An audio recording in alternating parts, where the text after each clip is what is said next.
the listeners. Yeah, so I got the date on this wrong initially, but you corrected me, and then Max also corrected me in the DMs. He on December 31st, 2020, we essentially made this bet public that I don't even remember if it was a bet. Was it a bet?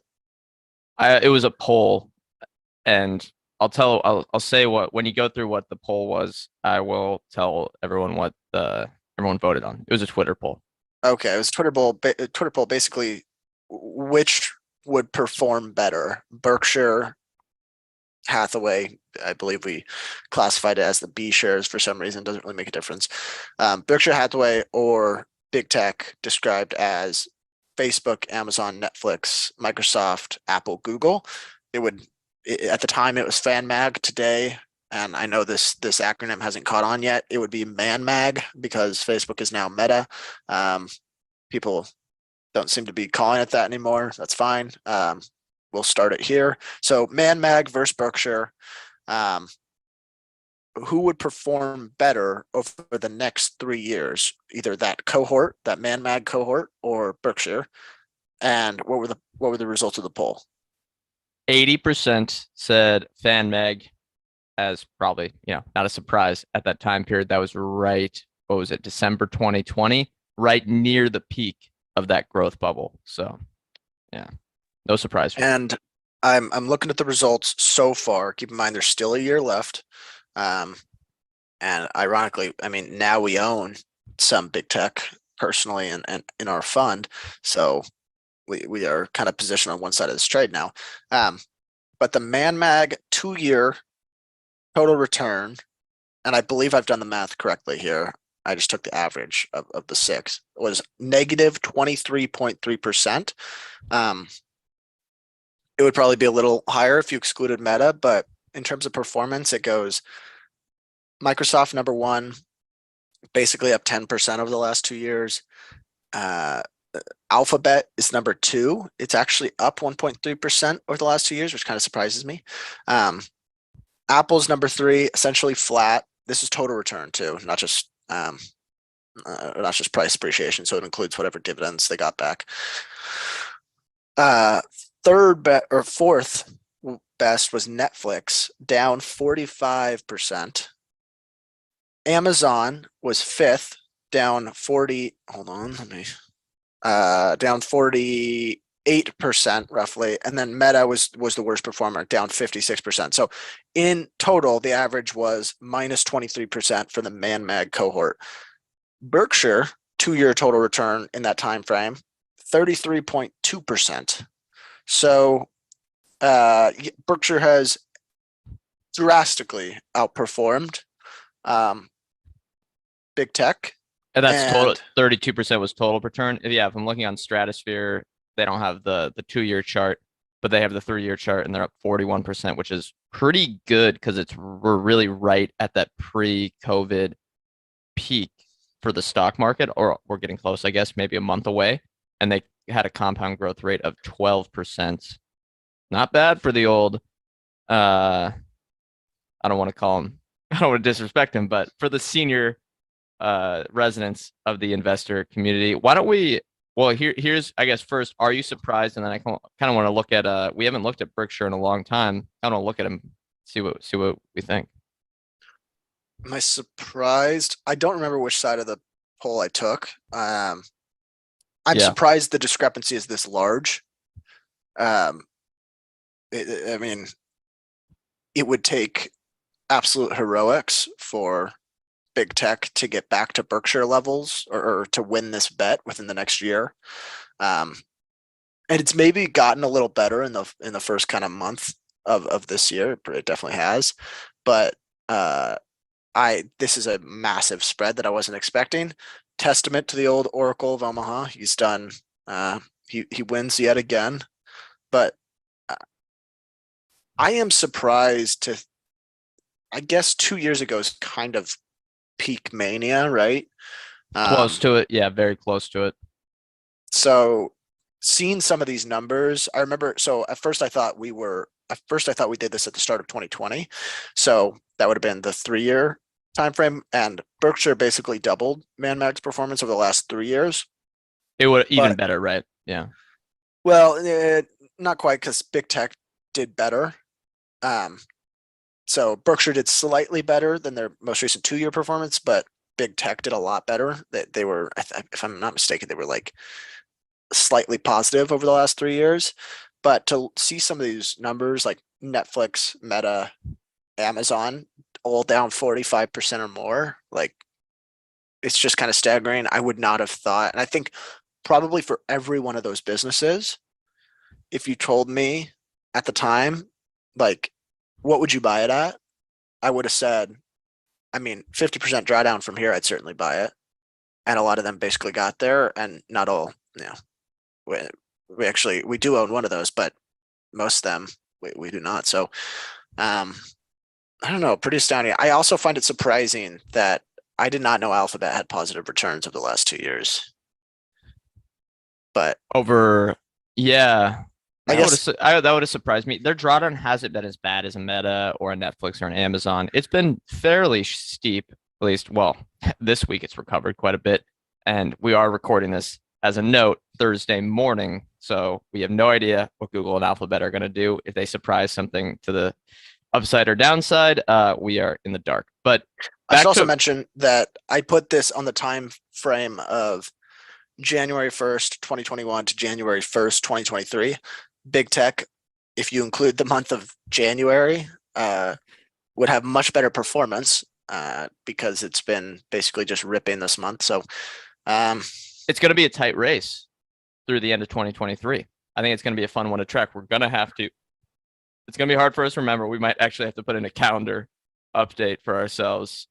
We got to remember to look back at the end of 2023 because it's going to be a tight race. But I want to look at Berkshire, and I think what's underestimated, and I think all these numbers right. We're looking at stratosphere here. Berkshire is so hard to track because of how complicated it is.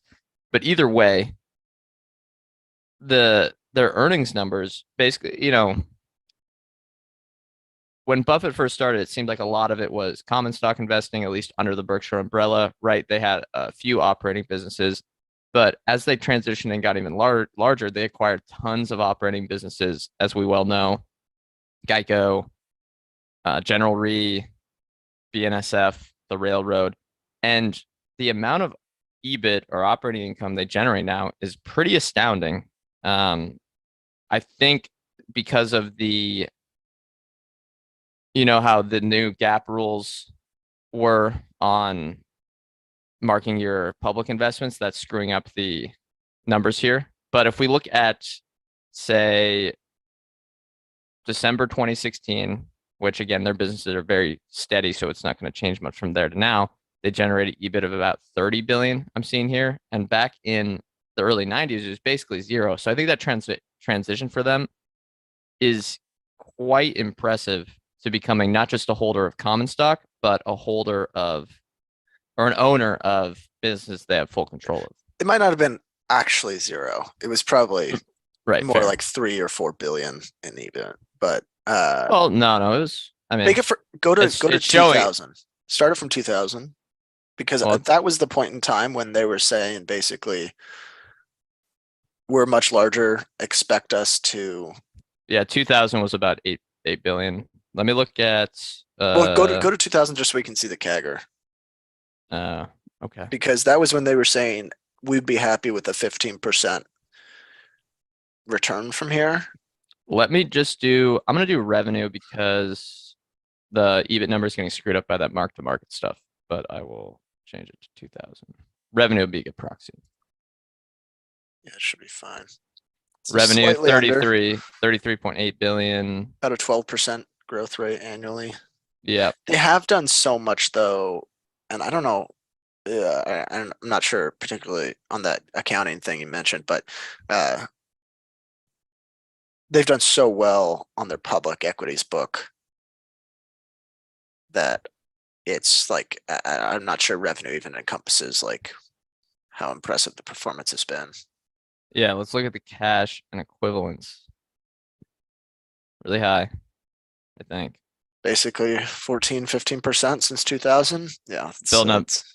Yeah, pretty darn impressive. let's see if they have any they got some KPIs here. That's the best part. Again, we're using Stratosphere here. The best part about Stratosphere is that they have segment revenue for complicated businesses like Berkshire. So let's look at the old BNSF Railway. Let's see how that was one of their best acquisitions. Take out the cash and equivalents.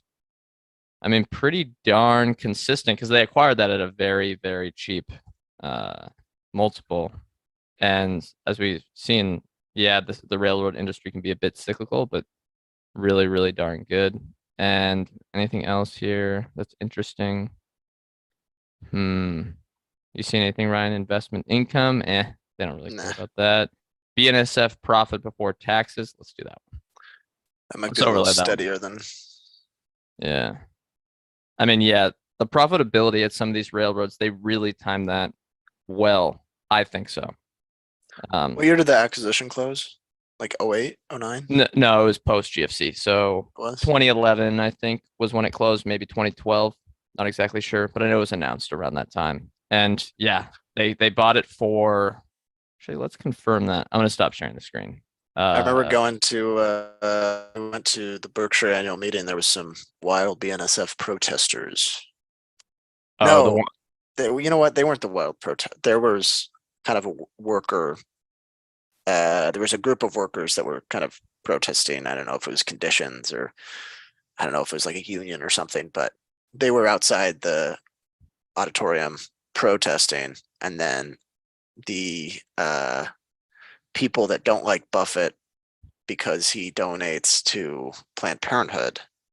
Oh yeah, well, they were yelling at us pretty viciously. Yes, that is. Yeah. We're going. Thank you, Ryan, for bringing up the topic everyone is on the same page on.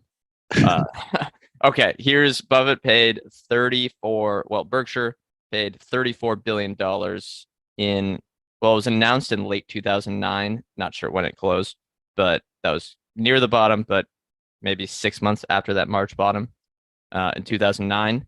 So $34 billion, and now that business is what do we just look at? $8 billion in profit before taxes last year. Pretty darn good, and that shows how well they're doing on the operating income side. Okay. What would you say is his best investment of all time? Oh, that's a hard one. Probably, it's very hard, right? Might go Apple. It's probably Apple, just because when using a poker analogy, when you have your chips stacked up that high over 50 years, each one becomes more important than the succeeding ones, because you're making the bet after making all that money in the past. You could ruin it by making a $40-50 billion bet, as they did in Apple, and have it totally fail.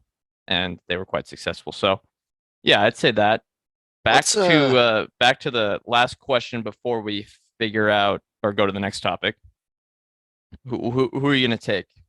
FANMAG or Berkshire? Over the next year, or the next through the bet. So through the end of the bet. Oh, Berkshire. It's going to take some serious roads. And, it's probably helped a little bit this morning by Meta's earnings release, but I'll take Berkshire. That year, yeah. And at this point, they're kind of levered to Apple's performance too now, in some ways. Yeah. So they're going to be. It's like people buying the index at the start of December to make sure they lock in their performance. Yeah. I think both will be good bets, but I think I'd go FANMAG. I'd lead FANMAG, but I think it's going to be really close. All right.